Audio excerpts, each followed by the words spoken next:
Hello and welcome to my review of D4 Dark Dreams Don't Die.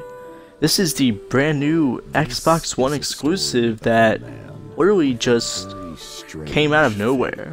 We didn't expect this to come out anytime soon, then all of a sudden Swery65 decides, hey, our game's coming out this week, and it did.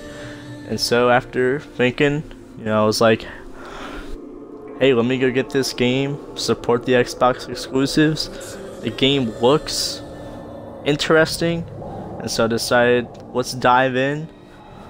Just like David Young dives into the past, I decided, let's dive in, get this game. And so far, after playing through the prologue portion of the game, it has been very, very good. Yes, the game's different. It's really weird. It's really quirky. But that's, to me, what makes this game really good and really sets it apart from all the other games that have been released so far on the Xbox. Now, basically, just the gist of the story, it basically revolves around this guy, David Young.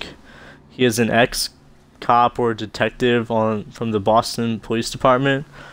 And basically what happens is his wife, little Peggy, gets murdered. And as she's dying, she basically just tells him to, I think, find D. And so, basically, this hits him really hard. His wife gets murdered, and so he leaves the police force, and now is trying to figure out who this D person is and who killed his wife. But he basically gets this power to where there's these things, mementos, that can connect to the past, and if he basically touches them, he can view an event from the past, and that's how he's going to basically solve this crime of who killed his wife. Now, gameplay wise, it's basically just a point and click. It's very similar to Telltale, Walking Dead, Wolf Among Us. It's a very it's like an episodic type game. And so, you basically, there's dialogue options at times. You basically just click on objects, observe them, get clues.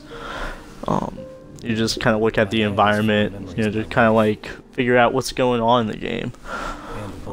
Yeah, it's basically a point and click, and what's interesting about this game is that it utilizes the Kinect. You have the option to play with the Kinect or the controller, and so far I've just used the Kinect, and it's worked fantastic. I mean, yes, there's those awkward times where you're trying to move your hand around, but the game still does it well enough to where it doesn't bother me or annoy me, and it does it pretty well. And the Kinect is finally utilized really well in a game, and we don't see that often. And it's nice that you do have the option to use the Kinect or the controller, and I kind of recommend the Kinect because it actually works. Especially in the stunt scenes where you gotta be moving your arms around. You move your arm right to catch the plate, move your arm left to catch the plate, then you gotta move your arm up, and it's really it's really responsive and just done very well and executed very well.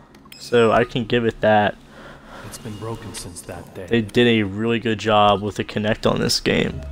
About time. Hopefully the positive feedback about how the Kinect is utilized in this game will hopefully cause other devs to give the Kinect a chance. But that's basically the gist of it. Surprisingly, this game has been excellent. I've only played the prologue, but I can definitely say it is one of the better exclusives I've played. Actually, it might be the best Xbox exclusive out at the moment, at least until Horizon 2 comes out, just because it's different and it's a fresh experience for an Xbox game. No results this time either. And that's what I like about it. It's something unique and different. But anyway, that's my review of this game. Give it a try. Also, don't forget to like, comment, and subscribe. Adios.